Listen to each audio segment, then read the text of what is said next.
Experian Boost is a tool that can use eligible payment information to help some users add more information to their Experian credit profile. By the end, you'll know what Experian Boost does, who it may help, and what to check before deciding if it is worth using.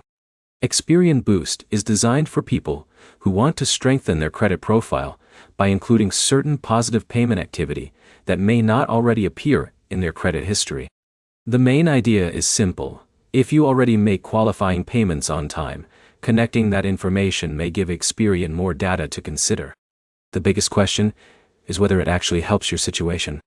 It depends on your current credit profile and what information is already included. Someone with a limited credit history may find a tool like this more useful because they have fewer accounts reporting information.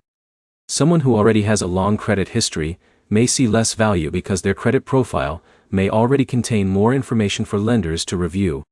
The setup process generally involves creating or accessing an Experian account, choosing the information you want to connect, and reviewing the details before allowing access. The important step is checking what information you are sharing and understanding how the service works before completing the process. There are also limits to what a tool like Experian Boost can do. It does not replace paying bills on time, keeping credit balances manageable, or building a strong credit history over time. Those habits still play a major role in how lenders view credit applications. Before using it, check your current credit report first.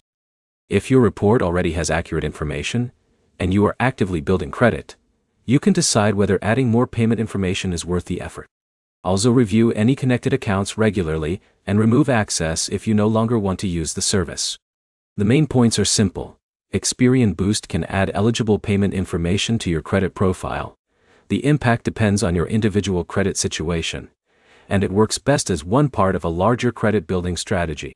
Your next step is to check your current Experian profile and decide whether adding more payment information matches your credit goals.